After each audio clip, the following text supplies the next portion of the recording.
आदाब, मुंसिफ टीवी में आपका इस्तकबाल है। पंजाब, हरियाणा, दिल्ली की खबरों के साथ मैं हूं माहिरा गौहर। देखेंगे तमाम बड़ी खबरें। आगाज करेंगे हेडलाइंस के साथ। सुर्खियों को पेश करने में ताउन किया है डॉक्टर ऑर्थो ऑयल के साथ साथ डॉक्टर ऑर्थो कैप्सूल्स साथ लेना ना भूलें। दिल्ली में पालम मेट्रो के पास लगी भीषण आग, 9 लोगों की मौत, सामने आई भयावह तस्वीरें।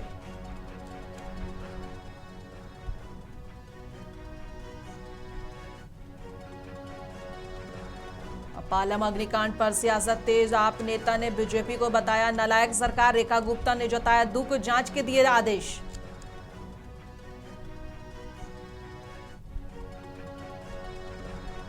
बस बॉडी बिल्डर्स की समस्याओं पर राहुल और प्रियंका गांधी ने गडकरी से की मुलाकात, नए नियमों और हादसों पर हुई अहम चर्चा।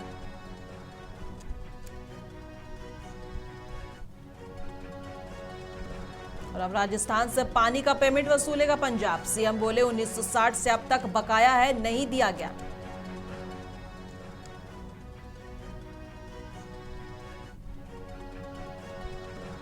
राज्यसभा क्रॉस वोटिंग पर हरियाणा कांग्रेस में बवाल, पार्टी दफ्तर के बाहर विधायकों का प्रदर्शन।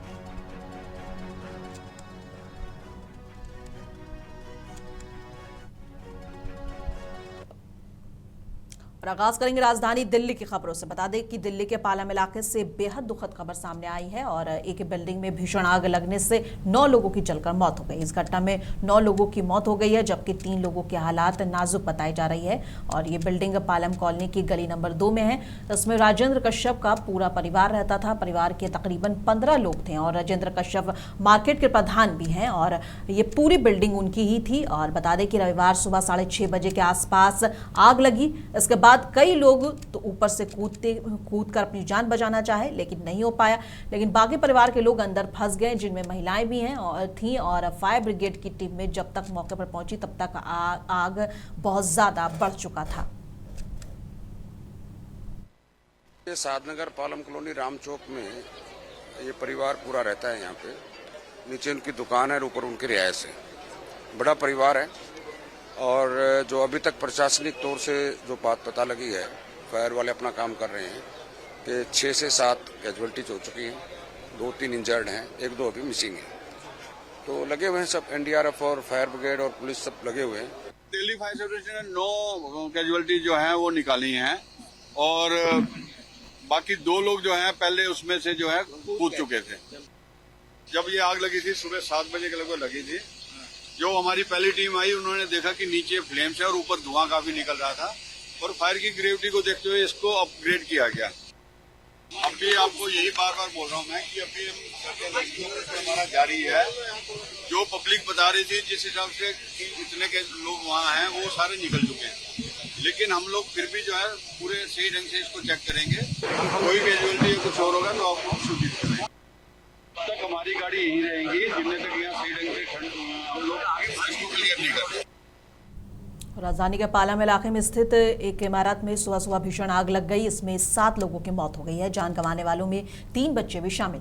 जैसे ही सूचना सामने आई, मुख्यमंत्री रेखा गुप्ता ने इस घटना पर दुख जताया है, साथ ही मामले की जांच के आदेश भी दिए। सीएम रेखा गुप्ता ने सोशल मीडिया एक्स पर लिखा कि राष्ट्रीय राजधानी के पालम क्षेत्र स्थित एक बहुमंजिली आवासीय इमारत में लगी आग की घटना से मजिस्ट्रेट को जांच कराने के आदेश दे दिए गए हैं। वहीं आप नेता सौरभ भारद्वाज ने भी प्रतिक्रिया देते हुए बीजेपी सरकार पर तंज कसा है। उन्होंने कहा, एक्स पर पोस्ट करते हुए लिखा है कि बच्चे बिल्डिंग की बालकनी से चीखते रहे, लेकिन दिल्ली सरकार की फायर ब्रिगेड असमर्थ और नालायक निकली। उन्होंने आगे लिखा कि ठीक ऐसे ही द्वारका में एक बाप और 2 बच्चे बालकनी से कूदकर मारे गए थे। वहां फायर ब्रिगेड बहुत देर से पहुंची। वही उन्होंने रोहिणी का भी जिक्र किया, जहां उन्होंने कहा कि रोहिणी की झुग्गियों में भी आग लगने के 1 घंटे बाद फायर ब्रिगेड आई थी, जो बच्चे जलकर मर गए थे। और उन्होंने आगे कहा कि वहां से 5 मिनट की दूरी पर फायर स्टेशन था।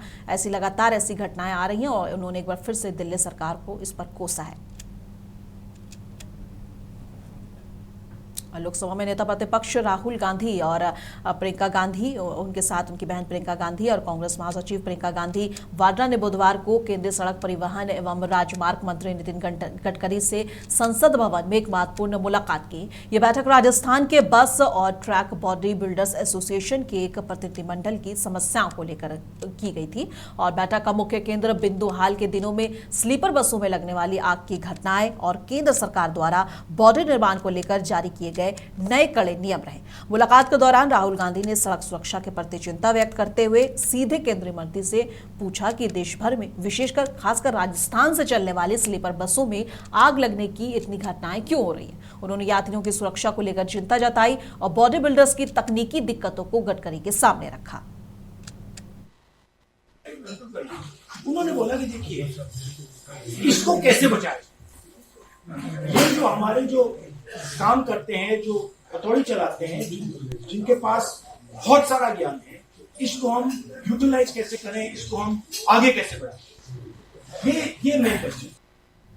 अब पंजाब सरकार राजस्थान से वहां को दिए जाने वाले पानी के बदले पैसे वसूलेगी। 1960 से अब तक 1.44 लाख करोड़ बकाया है। मुख्यमंत्री भगवंत मान ने कहा इसके लिए हमने राजस्थान सरकार को पत्र भी लिखा है। पत्र में कहा है कि हम आपके साथ इस मुद्दों पर बैठना चाहते हैं, केंद्र सरकार भी इसमें बैठेगी। ये दावा पंजाब के मुख्यमंत्री भगवंत मान ने प्रेस कॉन्फ्रेंस में किया है। उन्होंने साफ किया कि अब ये मुद्दा आगे बढ़ेगा। वहीं उन्होंने बताया कि तरांतरन में 22 किलोमीटर लंबी सरहाली लंबी नहर तलाशी है और ये कई सालों से गायब थी। वहीं 26 नए रेस्ट हाउस और शुरू करेंगे। उन्होंने अपने राजनीतिक विरोधियों पर हमला करते हुए कहा कि जो पानी के राखे रक्षक थे उन्होंने पानी नहीं संभाला, वहीं जो बानी को राखे में बानी को रोक दिया है।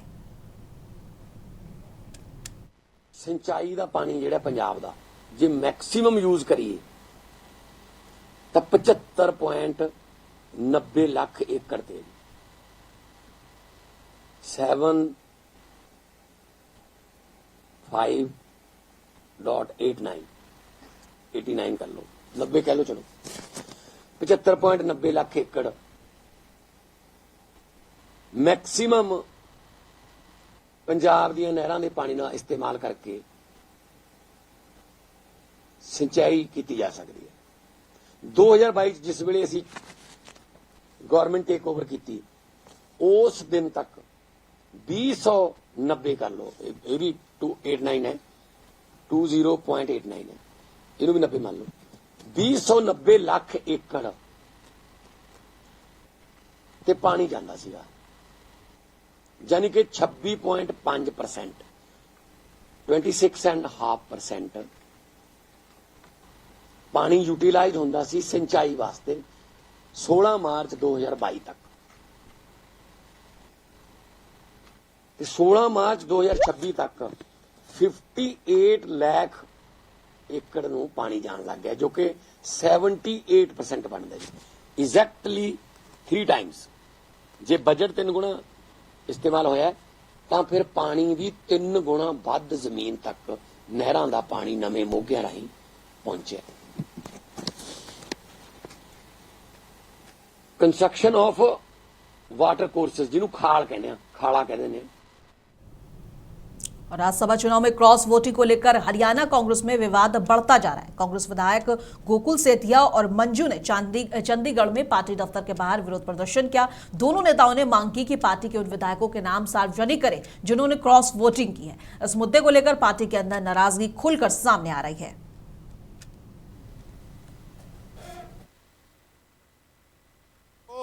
अब मंजू चौधरी जी हमारे बीच में आई हैं। इतना शरीफ परिवार, हमेशा इनकी परफॉर्मेंस देखने योग्य होती है विधानसभा के अंदर। ईमानदारी से अपना वोट इन्होंने डाला। आप इनकी उम्र देखो, और इनका नाम भी वायरल हो रहा है कि इनका वोट जो है वो कैंसिल हुआ। कहीं ना कहीं इनकी प्रतिष्ठा पे, मेरी प्रतिष्ठा पे एक प्रश्न चिन्ह खड़ा हुआ। तो इस करके हम अपनी पार्टी से अपील करते हैं कि इस चीज को स्पष्ट किया जाए कि हमारा वोट कैंसिल हुआ या नहीं हुआ।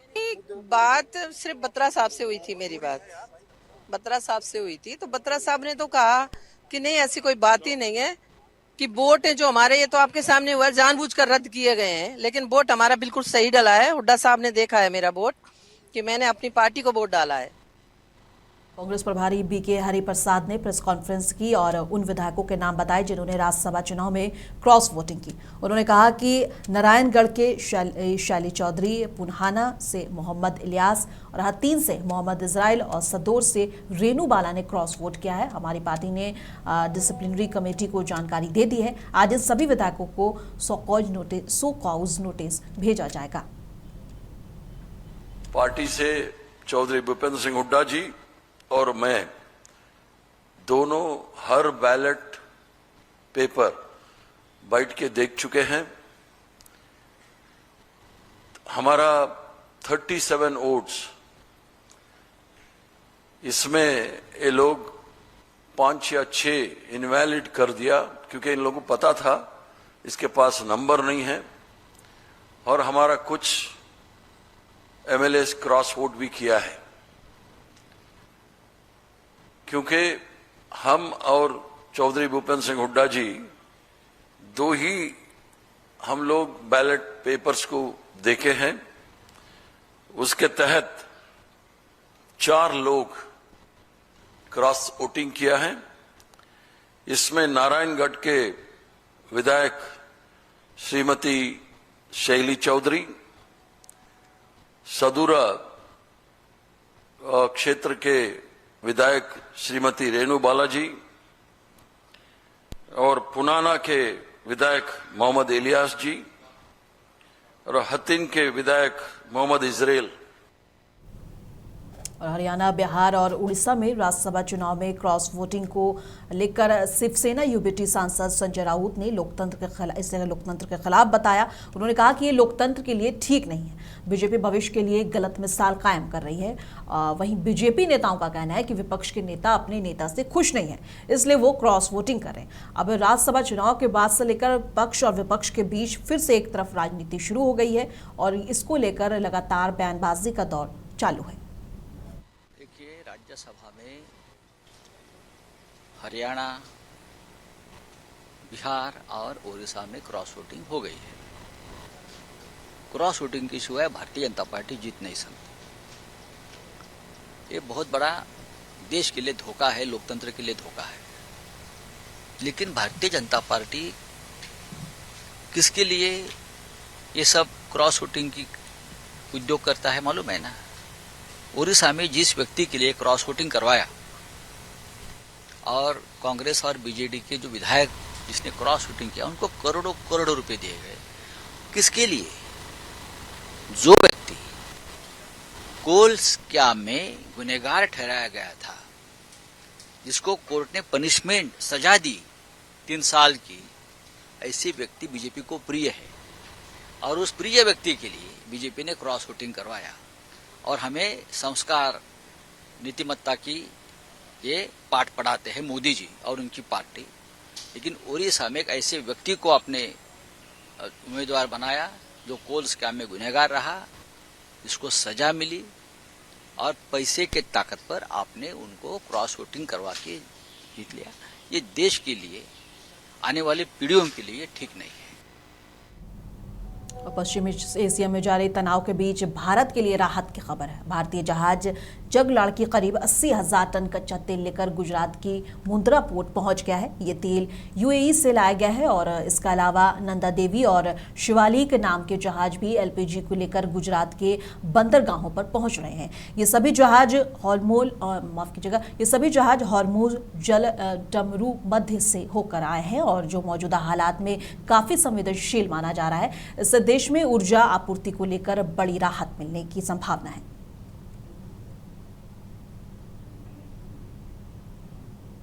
और पंजाब के एलपीजी वितरकों ने कहा है कि एलपीजी की आपूर्ति पर्याप्त है, जबकि केंद्र सरकार और पेट्रोलियम विपणन कंपनियां पर्याप्त उपलब्धता का दावा कर रही हैं। और बता दें कि वितरकों ने बताया है कि आपूर्ति को पूरा करने के लिए रसोई गैस की आपूर्ति बढ़ाने की मांग है।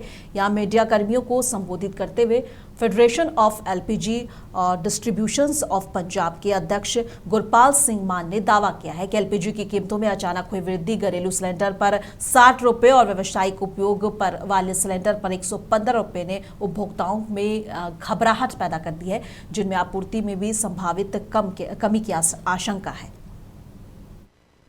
हमारा मुद्दा है जी जो प्रेजेंट एलपीजी क्राइसिस है और मिडिल ईस्ट के अंदर जो कॉन्फ्लिक्ट चल रहा है उसके ऊपर जो एलपीजी की प्रेजेंट सिचुएशन है उसको हम प्रेस के रूबरू होके स्पष्ट करना चाहते हैं कि इसके असल कारण क्या है। मेरे मुताबिक तो लोगों के अंदर जो पैनिक बुकिंग हुई है बहुत ज़्यादा, वो एक कारण है और कहीं ना कहीं कम्युनिकेशन की गैप रही है और ग्राउंड रियलिटीज़ को चेक करे बिना जो पॉलिसी बनाई गई, जो एकदम से रेट बढ़ाया गया, जहां किसी भी हालत में ये जो 25 और 45 दिन की बुकिंग का कंडीशन लगाया गया, वो एक मेन रीज़न रहा। लोगों के अंदर एक गलत संदेश चला गया, लोगों को लगा कि शायद पता नहीं सिलेंडर मिलेगा या नहीं मिलेगा, जिसकी वजह से उन्होंने कम्प्लीटली लाइनें लगा ली और ऊपर से जो कंपनियों के बुकिंग माध्यम से वो क्रैश कर गई और बुकिंग माध्यम का काम प्रॉपर सही तरीके से ना करना, लोगों के अंदर एक हड़बड़ाहट हो गई और लोग अपना सिलेंडर और कापी लेके गैस एजेंसी के दफ्तर और गोदाम की तरफ चल पड़े। मैं तो सरकार से यही डिमांड करता हूं कि डिस्ट्रीब्यूटर जो हैं वो भी इसके बड़े स्टेक होल्डर हैं। इसके अंदर कोई भी पॉलिसी बनानी हो, कोई भी नई गाइडलाइन लेके आनी हो, उसके अंदर प्लीज़ ज़रूर ग्राउंड लेवल पे डिस्कस किया जाए ताकि आपको सही रिपोर्ट मिल सके। और कांग्रेस सांसद उज्जवल रमन सिंह ने कहा कि बीजेपी ध्रुवीकरण की राजनीति कर रही है और लोगों को त्योहार मनाने से रोकना निंदनीय है। उन्होंने बताया कि ईद खुशियां बांटने का पर्व है और किसी को खतरा महसूस नहीं होना चाहिए। देखिए, भारतीय जनता पार्टी ध्रुवीकरण की राजनीति कर रही है और ध्रुवीकरण की रोटियां सेक रही है और इसके माध्यम से आने वाले दिनों में चुनाव जीतने का एक नाकाम प्रयास कर रही है और उत्तम नगर की घटना निंदनीय घटना है। ये एक धार्मिक आयोजन पर अगर अपने त्योहारों में खुशी मनाने के लिए, अपने त्योहारों को मनाने के लिए अगर रोक लगे, प्रतिबंध लगे, रोका जाए, इसी तरह संभल में किया गया कि लोग अगर अपनी प्राइवेट ज़मीन पर भी, और किस तरीके से हाईकोर्ट ने कितने कड़े शब्दों में इसका संज्ञान लिया। मैं तो कहूँगा सरकार से कि ये सब छोड़ें, लोगों को मनाने दें ईद सभी, और ये संविधान हमको ये ताकत देता है, सभी धर्म के लोगों को समान रूप से अपने त्योहारों को मनाने के लिए खुली छूट है, कोई प्रतिबंध नहीं है, लेकिन सिर्फ राजनीतिक कारणवश ये किया जा रहा है। मैं तो सरकार से कहूँगा कि खाली चुनावी राजनीति से ऊपर उठकर उनको देश में कैसे सौहार्द कायम रहे, कैसे खुशियाँ रहे, खुशियों को बांटने का त्यौहार ईद है। होली के दिन तरुण की हत्या के बाद से उत्तम नगर में तनाव की स्थिति लगातार बनी हुई है। अब ईद के दौरान वहां पर सुरक्षा को लेकर खतरे की आशंका जताई जा रही है। सुरक्षा खतरे को लेकर दायर याचिका पर दिल्ली हाईकोर्ट ने तत्काल सुनवाई के लिए सहमति दे दी है। मामले का उल्लेख मुख्य न्यायाधीश के समक्ष किए जाने के बाद अदालत ने इसे आज ही सुनवाई के लिए सूचीबद्ध करने की अनुमति दे दी है। बता दें, इस पूरे मामले पर कांग्रेस सांसद मोहम्मद जावेद ने गृह मंत्री को चिट्ठी लिखकर आरोप लगाया है कि कुछ लोगों ने डर का माहौल बनाया हुआ है, खासकर मुस्लिम समुदाय के बीच। ईद से पहले उन्होंने कहा कि सुरक्षा के लिए पर्याप्त कदम नहीं उठाए जा रहे। इस चिट्ठी पर कई और सांसदों ने भी हस्ताक्षर किए हैं। अभी दिल्ली में जो माहौल है, खास करके उत्तम नगर में, वहाँ पे आतंक फैलाया जा रहा है लोगों के ज़रिए, और कुछ लोगों के ज़रिए ये भी कहा जा रहा है कि ईद नहीं होने देंगे, खून की होली वगैरह वगैरह। और हम लोग ये देख रहे हैं कि आदरणीय होम मिनिस्टर साहब या पुलिस फोर्सेस जो करना चाहिए वो नहीं कर पा रही है। तो हम लोगों ने ये साइन किया। ऐसे करने वाले तो सभी होंगे, लेकिन चूँकि हम लोग जल्दी देना चाहते हैं, हो सकता है कल या परसों ईद हो जाए। और इंदौर में ईवी चार्जिंग के दौरान हुए भीषण अग्निकांड में 8 लोगों की मौत को लेकर मध्य प्रदेश के मुख्यमंत्री मोहन यादव ने दुख जताया। उन्होंने कहा कि इस घटना की पूरी जांच करवाई जाएगी और सरकार इस मुश्किल समय पर पीड़ित परिवार के साथ खड़ी है। सीनियर अधिकारी और मंत्री मौके पर पहुंचकर हालात का जायजा ले रहे हैं। सीएम ने लोगों से अपील की है कि डिजिटल लॉक दरवाजे और ईवी चार्जर इस्तेमाल करते समय सावधानी बरतें ताकि ऐसे हादसे दोबारा न हो। मुझे इस बात का दुख भी है कि हमारे में करीब, मेरी जो जानकारी है, सवेरे डोर बंद होने से अंदर पॉलीमर या इस प्रकार का जलनशील चीज भी थी, और ऐसे में अधिकारियों को भी हमने यहाँ से रवाना किया है और इस पूरी घटना की जांच भी करेंगे। तमाम प्रकार के इस कठिन घड़ी में सरकार शोक संतप्त परिवार के साथ भी है और वहाँ के एसीएस अनुपम राजन जी और हमने अपने वरिष्ठ अधिकारियों को रवाना किया। माननीय मंत्री कैलाश विजयवर्गीय जी, माननीय मंत्री तुलसीराम सिलावट जी, महापौर जी, हमारे तमाम जनप्रतिनिधि, माननीय विधायक महेंद्र हाइडे जी सवेरे से उसमें लगे हुए हैं और उम्मीद करेंगे कि इस प्रकार की घटनाओं को दोहराया नहीं जाए। मैं आज के इस अवसर पर एक बार फिर निवेदन करना चाहूँगा कि डिजिटल लॉक या इस प्रकार के डोर जरूर लगाएं, लेकिन इसकी पूरी चिंता करें और ईवी चार्जर्स वगैरह से भी जितनी सावधानी रख सकते हैं जीवन में वो भी सब जरूरी, क्योंकि हमारे इस सुविधा या सुख के साधन से अगर हमारा जीवन कष्ट में होता ये बड़ा चुनौती का विषय है। मैं उम्मीद करूंगा कि इस घटना के बाद बाकी लोग इससे और सावधानी रखेंगे, सरकार भी इसमें अपनी कार्रवाई बताने। के सेक्टर 22 स्थित मोबाइल मार्केट में आज भीषण आग लग गई। बंसल फोटो लैब में ये भीषण आग लगी है। फायर ब्रिगेड की गाड़ियों ने कड़ी मशक्कत के बाद आग पर काबू पाने की कोशिश की। वहीं मौके से और वीडियो और तस्वीरें भी सामने आ रही हैं जो आग की गंभीरता को दिखा रही हैं और आधिकारिक सूत्रों के मुताबिक अभी तक आग में किसी के घायल होने की खबर नहीं है और स्थिति पर काबू पाने का काम जारी है। मामले पर अधिक जानकारी आना अभी बाकी है। और अमृतसर के छेरटा इलाके में मंगलवार देर रात एक गंभीर गोलीकांड का मामला सामने आया है, जिसमें पूर्व कांग्रेस पार्षद लखनपाल के भतीजे सागर को अज्ञात एक्टिवा सवार ने गोली मार दी। और देर रात जब सागर अपनी बहन के साथ घर के बाहर कुत्तों को खाना खिलाने निकला था, इसी दौरान एक युवक एक्टिवा पर आया और सागर के पेट में गोली दागकर फरार हो गया। आसपास मौजूद लोगों ने घायल को तुरंत अस्पताल पहुंचाया, जहां उसकी हालत नाजुक बनी हुई है। पुलिस ने मौके पर पहुंचकर जांच शुरू कर दी है और एसीपी शिव दर्शन सिंह ने बताया है कि आसपास लगे सीसीटीवी कैमरे की फुटेज खंगाली जा रही है।